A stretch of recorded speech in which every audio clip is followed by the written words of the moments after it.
Good evening, and thanks for choosing THV 11 News at 6 on this Friday night. I am Brooke Buckner here with meteorologist Nathan Scott. We have made it to the end of the work week. Some people actually got poured on, and we're looking at more storms developing. Yeah, we still have some storms popping up with the daytime heating out there. When you take a look outside here from Little Rock, you look off to the northwest, you may see a big old cloud that's really developed over the past, I would say, 15 to 30 minutes. And there you see from our energy camera on top of the Simmons Bank Tower, that thunderstorm is situated into Perry County. It's about 40 miles away. Now, I did have a severe thunderstorm warning with it earlier.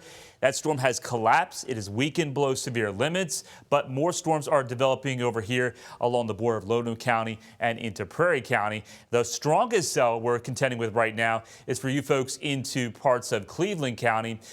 Also, northeastern areas of Calhoun County, northern areas of Bradley County, and northwest areas of Drew County are currently under a severe thunderstorm warning until 6:30. Lots of lightning with those cells as they merge together. Also, potentially there could be some wind gusts of 50 to 60 miles per hour and maybe even some quarter-size hail. More storms also developing here into the Ozarks. So we got one new cell developing into Newton County, spreading its way into Searcy County, and still quite a bit of heavy rain happening for you folks in Polk County at this time. Here is a wider view. Showers and thunderstorms will stick around through the course of the evening, even into the overnight, and some of these storms could still pack a punch. We have a level 1 out of 5 when it comes to that severe weather risk. The main concerns would be for storms as they collapse could produce damaging wind gusts of 50 to 60 miles per hour.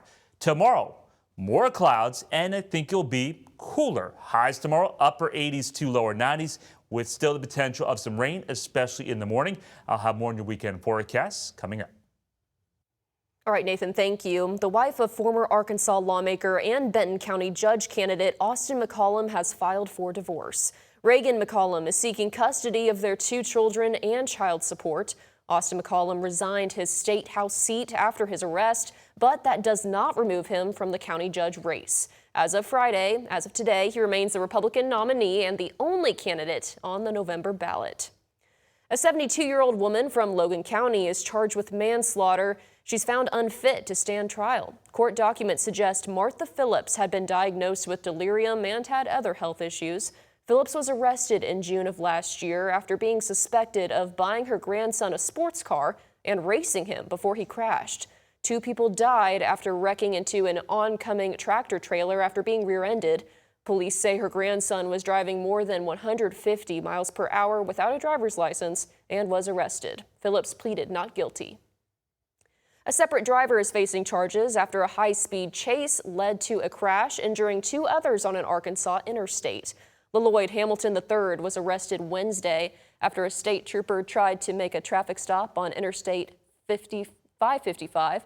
According to authorities, Hamilton was driving around 130 miles per hour. ASP later attempted a vehicle intervention. The driver crashed into a third vehicle, causing it to overturn.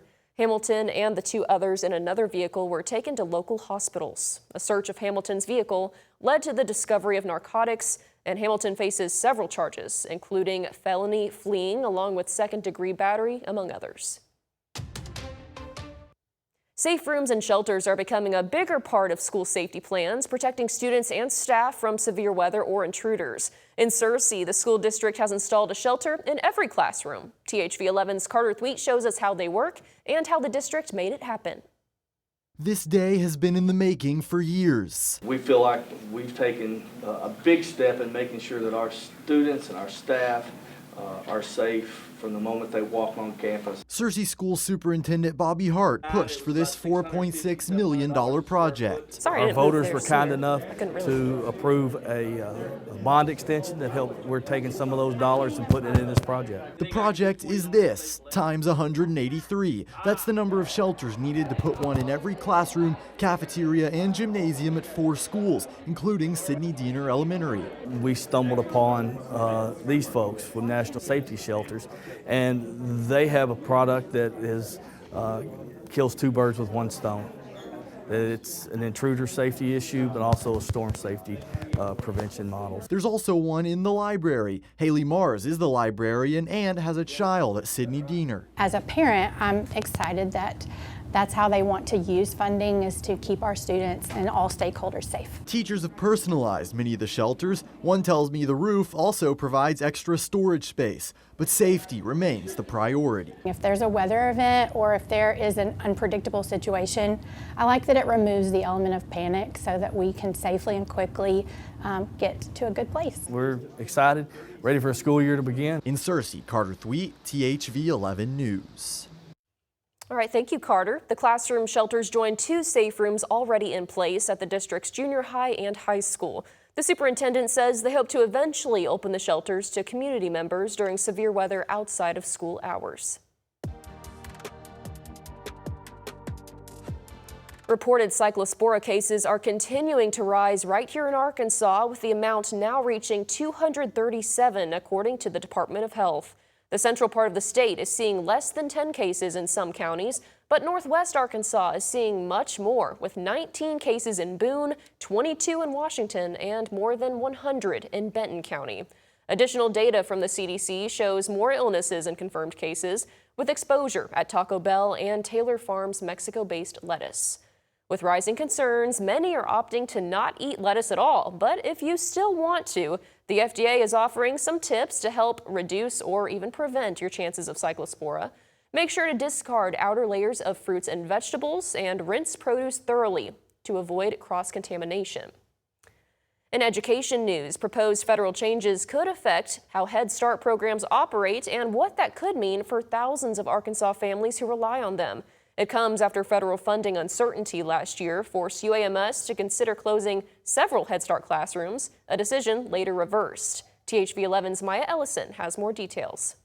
For the thousands of families who utilize Head Start programs right here in Arkansas, it's proposed changes that many families are keeping an eye on closely. Now, it was on Thursday when the U.S. Department of Health and Human Services announced proposed plans to change federal requirements for Head Start programs nationwide. So now many families are wondering, how is this going to impact me right here in the natural state? Well, according to HHS, they say the proposal would cut administrative requirements and give local programs more flexibility with the goal of expanding access. The changes would affect things like family engagement, health and nutrition, physical activity, and program oversight. It would also shift some responsibilities to state early childhood systems, including rules on group size, staffing ratios, education requirements, background checks, and even transportation. But for one Arkansas mom I spoke to, Head Start has already been an important resource for her family. It helps the community mostly by helping the parents, because without the parents, we want to be, when I'm able to help my child by learning and growing, I feel like I'm able to help my community by, having him up in there. HHS says the proposed changes could preserve or expand up to 236,000 Head Start slots and save $2.2 billion in administrative costs nationwide. The Arkansas Early Childhood Association says it is actively reviewing the proposal, which is open for public comment for the next 60 days. We'll continue to keep an eye on how this could impact those right here in the natural state. I'm Maya Ellison, THV 11 News. Thank you, Maya. Construction contracts totaling more than $80 million are being awarded to Ebbing Air National Guard Base in Fort Smith. The Pentagon awarded a $41 million contract to build an aircraft maintenance hangar at the air base. Another $39 million construction contract was also issued for a facility that will support mission planning, command briefing, and administration associated with the Fighter Pilot Training Program. The hangar maintenance bay is set to be open by March of 2028, and the administrative facility is scheduled to be complete by 2029. Cyclospora cases will be front and center as this new school year starts. What you need to know to keep your kids safe, still ahead on THV 11 News at 6. And here's the updated map when it comes to burn bans. The Shea and Sevier counties were the latest to be added. We're going to have the chance of some beneficial rain out there this evening and also through the overnight hours. I'll have a look at radar and what the radar may look like as we go into the night.